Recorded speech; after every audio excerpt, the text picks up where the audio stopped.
Welcome back to my channel. My name is Lindy Sue, the late bloomer.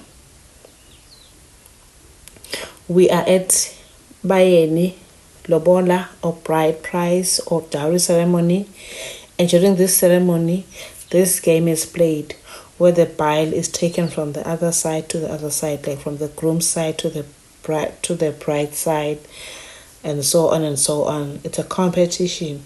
Let's see who wins and let's see how they do it. But anyway, the bride side should win all the time. But let's play.